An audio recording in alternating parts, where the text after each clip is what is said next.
that'll take us on to JSA issue 4. This is James Robinson and David Goyer, with Steven Sadowski on the art. And this is Fate, kind of became fully formed. We had Stargirl run towards the baby towards the amulet thingamajig, and he became full Fate at the end of the issue. So this issue picks up there, and we have Fate and Mordru fighting it out with power blasts going back and forth. Starman's narrating throughout a lot of this. Proper wizard's duel going on. Yeah, it's energy blast going. That big 2-page spread, and the second page is second and third page, I suppose I should say, to be accurate. But they're blasting each other with things, and everyone else is just sort of failing to even do anything. I really like how Mordru's just incapacitating them in all unique ways for each person. Yeah, because a hawk girl and the black canary get turned into a hawk and a canary in a birdcage. My favorite one, actually, because obviously you have Sand get Sandy, the Atom Smasher gets put in like a painting or whatever it is. All that stuff's going on. My favorite one though is when it's almost as if the battle's taken across different dimensions, and we see Starman and Stargirl in like different worlds where she looks like a pirate in one, and then she's like a fox or a cat in the next one, and then she's in like a knight of suit of armor in the last one. But they all have kind of like her sort of variations of her costume on, and it's the same for Starman where he's pirate looking and like a fox and then suit of armor. Yeah, it's kind of cool. I like that. I especially like that middle one where the art style changes completely, because the middle one's the furry animals, the justice critters.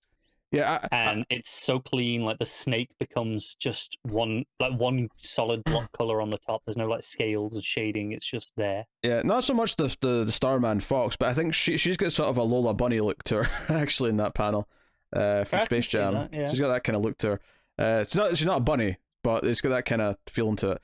It's got the bunny ears though. They're not bunny. She's not a bunny though. That's more of a. I don't know. I think she could be a bunny. Look at the puffy tail, the long rabbit ears. Oh, I guess so. I didn't think, but the whiskers looked unbunny like to me. Yeah, no, I agree. They're throwing me off a little bit. They're a bit excessive, but the rest of it implies bunny. I guess it kind of is, yeah. Well, hey ho. Point is, they're going through different dimensions, because it's the same pose in each one as well. They're all in the exact same pose, but they're all these very different styles. So really, really cool. And Fate's fighting back, and ultimately, wins. Because basically, Mordru takes the helmet, puts it on, and basically the helmet's still in control. And it's like, no, this is how you lose, because the helmet's just going to it basically envelops him and sort of makes him go away, and then the helmet and the cloak just fall to the ground. It's like, nope, he's defeated. Done. It's basically like, no, this is mine, bitch. What are you doing? Yeah, and we find out this new Fate is actually Hector Hall. The baby has grown into Hector Hall, who's been reborn as an old man. Yeah, who's a character from Infinity Inc., who obviously shares a relation to the original Hawkman. Admittedly, outside of JSA, I've never really encountered Hector Hall. I've never read Infinity Inc. or anything like that, so I don't have a history with him outside of JSA. But I think even if you know anything about DC Comics, I think even just hearing the name Hall makes you go, oh wait, Hall, as in Carter Hall? Okay, keep talking. Pretty much. And it does that. It kind of gives you kind of the idea of who he is, and kind of explains who he was to each of these people. And he teleports them all back to the JSA headquarters. Well, it's about to become the JSA headquarters, I should say. Yes, it was just, it was Wesley Dodd's. It was Wesley Dodd's house before. He wanted to turn it into a JSA museum. And basically, Sandman, I think it's Sandman, yeah, who says hey, you know what? We should probably just reform the JSA. Yeah. There's a couple of pages of backstory about who Hector Hall is, if you needed that, where he talks about being the Silver Scarab. And I think this is important in the sense of you'd be wondering otherwise, what the hell is this? Oh, sure. Who's this if you don't know? But it is just exposition, but it's really nice layout in the art. It ties it into, obviously, the Hawks, which is good. And some of the stuff he talks about how the Hawks are constantly reincarnating. Obviously, we've heard a little bit of that from Shiera already. But, or for Sharon. What's the young one called right now? The one in the JSA? Yeah. Or it's Kendra, right? Or Kendra, yes, Kendra, right. So you were throwing me off with the S's. Yeah, well, there's so many goddamn Hawk girl names, alright? But there's so many just books in general. Right. But the point I was getting at is that we're going to be doing a lot of stuff with her in the future relating to her history and the Hawks and Hawkman and Egypt and reincarnating. So this actually is thematically relevant for setting up and getting us ready for some stuff later as well. Yeah. So it's good in that sense. But yeah, so Sandman's like, we should just reform the JSA. And Wildcat's like, yeah, I've been waiting years for this. Flash is like, yeah, that don't like being retired. Alan's like, yeah, it feels better than doing nothing. Hippolyta is the one who's like, nah, I should go back to Themyscira, but you can call me in just in case anything big goes down. But you know, put me on the books as a reserve. Yeah.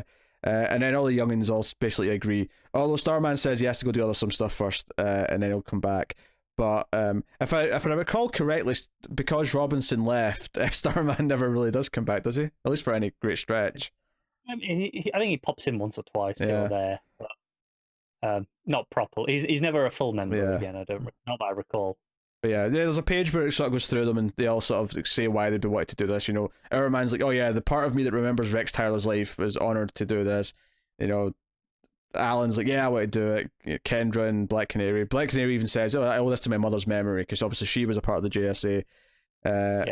And you know, Courtney gets talked up by Jack, and she's all excited, and they appoint. He's like, well, she tried, she saved, and you know, seems safer if you're all looking over her rather than just her doing it on her own.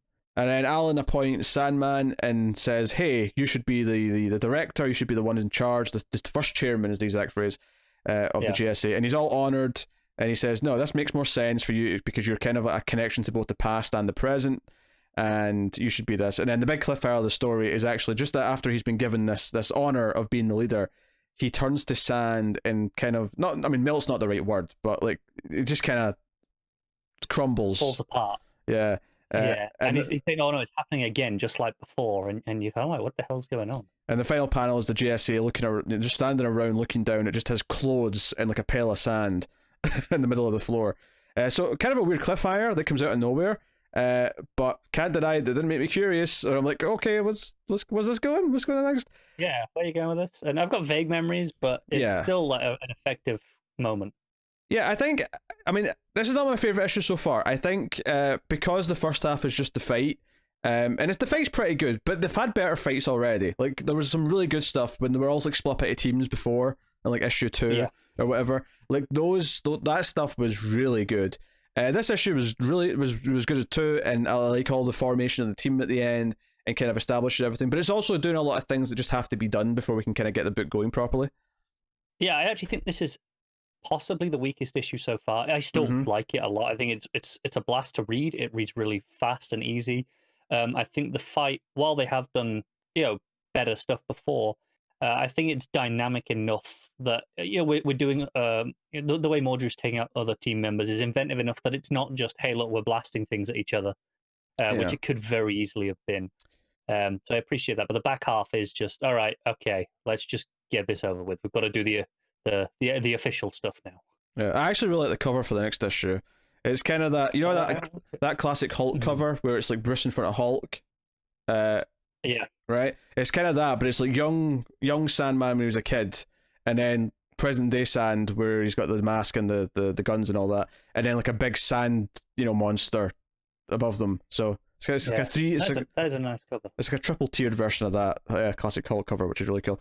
But yeah, obviously I'm pumped for the GSA to be a team now and keep going, and we'll see how it pans out.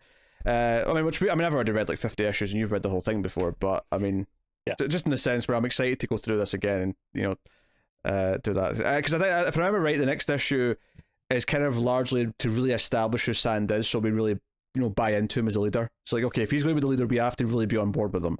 And next issue is kind of about sense. It's something that you it sounds quite cynical when you just say it like that, right? Where you've got to care, go for we're just going to tick this box to make sure it works, but it's an important step to do to establish early on enough that we do care about the rest of the story going on. You've got to build that cornerstone to go from. It's part of why I think this run works so well, in the sense that I don't think you have. There's a lot of DC history you can have coming into this that'll help you like care about certain things from the start, but I think the series on its own does a really good job of gradually making you really like all of the members of the team. As long as you're willing to sort of dive in at first and sort of let it take you for the ride, it will over time let you get to know them all. And I think that's a big part of what this next issue is going to do for Sand. So it is, and I think it really helps that there are issues like that for characters that maybe are a lot newer, and also some classic members. So even if you haven't read things, like we mentioned last time, there's a Wildcat issue that comes up somewhere soon because he's got the it's like issue 8 or 9 or something like that. It's relatively early. But that's a really effective issue for let's say you're relatively new to DC, and you picked up this book and you've never read anything with any of these characters before. Here's why you care about Wildcat from here on out for the rest of this series. Yeah, here's just an issue to get you connected to him, so you care a little bit. And then once you've done that with enough characters, you find yourself, hey, I care about this team, I care about what happens to them, and so on. And it's something that even modern books don't always even do properly, where like they just expect us to care because, we know who all these characters in the Justice League are from previous things. What I appreciate about this series is that it really feels like a TV show, and that no, it makes me care about all these characters on its own merits, on its own base, and goes from there. It doesn't rely on pre-existing knowledge or just hoping that you care about some of these already. It's like, no, we're going to earn that ourselves. It does use the history, of course, to build into its stories, but it doesn't rely on it for making us care at all. And that's, special when it comes to comics, I think. And it's why it's one of the better runs there is. So, what are you giving it? All that said, this is still going to be the lowest I've rated it, because like we agreed, it's probably the fundamentally the weakest issue. But I mean, still pretty good. Really like some of the art. I'm gonna give it a 7.5.